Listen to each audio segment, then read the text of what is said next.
राज्यात एसी प्रवर्गात उपवर्गीकरण लागू.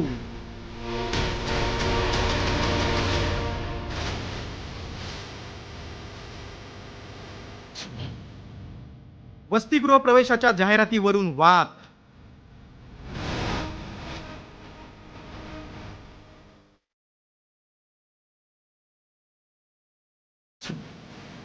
जाती जातींमध्ये दंगली घडवण्याचा आरोप.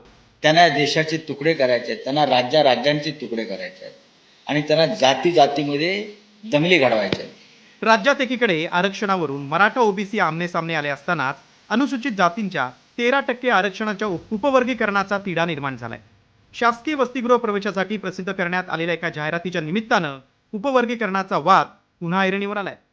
समाज कल्याण विभागाच्या जाहिरातीत अनुसूचित जाती प्रवर्गातील जागांचं जातीनिहाय स्वतंत्र वर्गीकरण करण्यात आल्याचं समोर आलंय. जाहिरातीमधील मातंग, मेहतर आणि इतर एससी या नोंदीवरून सामाजिक संघटनांनी आक्षेप नोंदवलाय.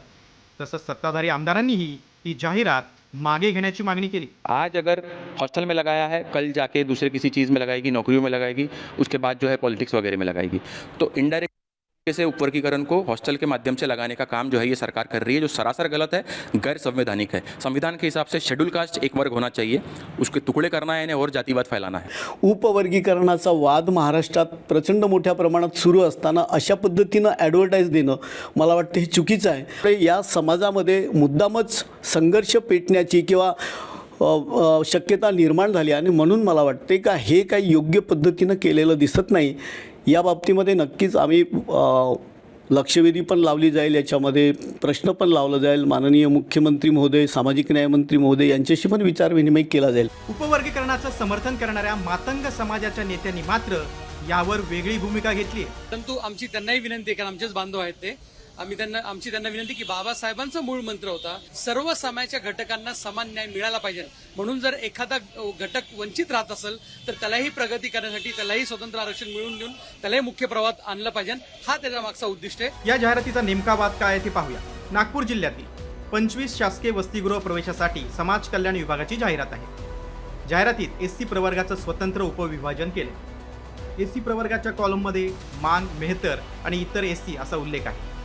जातनिहाय विभागणी सामाजिक ऐक्याला धक्का देणारी आहे असा सामाजिक संघटनांचा आरोप आहे. तर 1984, 2014 आणि 2025च्या शासन निर्णयानुसारच प्रवेश प्रक्रिया राबवल्याचा सामाजिक न्याय विभागाचा दावा आहे. ज्या प्रवर्गाला टक्केवारी, राखीव टक्केवारी ठेवलेली आहे त्याच प्रवर्गाचे आपण कॉलम वेगळे घेतलेले आहेत. मांग आणि मेहतरसाठी 60% किंवा 5% राखीव जागा आहेत, त्या अनुषंगाने त्यांना वेगळे केलेले आणि प्रत्येक प्रवर्ग वेगळा केलेला आहे. ST, VJNT, SBC सगळे प्रवर्ग वेगळे केलेले आहेत. ज्यांना राखीव टक्केवारी ठेवण्यात आलेली आहे त्यासाठी आपण ते वेगळे गट केलेले आहेत आणि उपवर्गीकरणाचा आणि याचा काही एक संबंध नाही. तर दुसरीकडे यावरून ठाकरे सेनेचे खासदार संजय राऊतांनी भाजपवर घणाघाती आरोप केले. जाती जातीत दंगली घडवण्याचा डाव असल्याचा आरोप संजय राऊतांनी केलाय. हे सर्व भारतीय जनता पक्षाच्याच काळात होतं.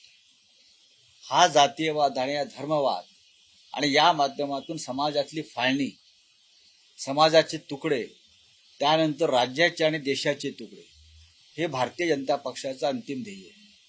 त्यांना देशाचे तुकडे करायचे आहेत, त्यांना राज्यांचे तुकडे करायचे आहेत आणि त्यांना जाती जातीमध्ये दंगली घडवायच्या आहेत. आरक्षणाचा लाभ सर्व जातींपर्यंत समान पद्धतीने पोहोचवण्यासाठी अ, ब, क, ड अशी विभागणी करण्याबाबत न्यायमूर्ती अनंत बदर समितीचा अहवाल राज्य सरकारला सादर करण्यात आलाय. मात्र या प्रस्तावावर विविध समाजांकडून परस्पर विरोधी भूमिका घेतल्यामुळे मोठा वाद पेटलाय.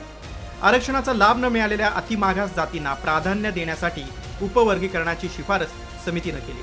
मात्र त्याची अंमलबजावणी झालेली नसतानाही शासकीय वसतिगृहातील प्रवेशात हे उपवर्गीकरण केल्यामुळे आता या वादाला अधिकृतरित्या तोंड फुटलंय. त्यामुळेच यावर आता सामाजिक न्याय खातं काय निर्णय घेणार याकडे सर्वांचं लक्ष लागलंय. पराग ढोबळे, साम टीव्ही, नागपूर.